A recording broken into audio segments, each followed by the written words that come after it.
La rencontre entre les hommes et les femmes est beaucoup plus intéressante que celle entre les hommes,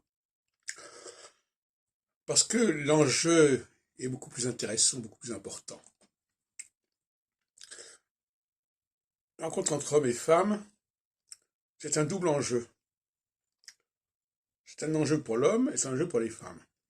Tantôt pour l'un, tantôt pour l'autre. De toute façon, dans les deux cas, il y a un enjeu, il y a quelque chose qui peut se passer, il y a une stratégie en germe. En phase équinoxiale, l'enjeu, c'est comment l'homme peut être prolongé par la femme. Et en phase solsticiale, c'est l'inverse, c'est comment la femme peut être prolongée par l'homme. Et dans les deux cas, cette négociation sur le prolongement, sur le relais, est particulièrement intéressante et particulièrement cruciale.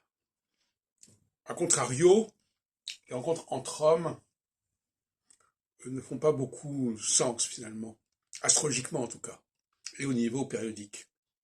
L'astrologie, c'est l'étude des enjeux qui se jouent entre hommes et femmes tous les 7 ans.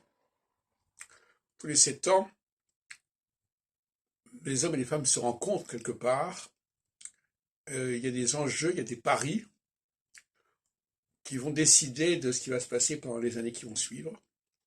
Alors évidemment, il faut que la femme soit capable de recevoir ce que l'homme a lui donné.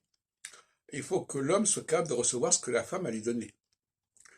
Et si ce n'est pas le cas, eh bien, il y a des occasions qui se perdent, bien évidemment. Des rencontres qui vont faire long feu, parce que l'un des partenaires n'aura pas su prendre la balle au bon, n'aura pas su profiter de la situation comme elle s'est présentée, n'aura pas compris quel était l'enjeu, justement.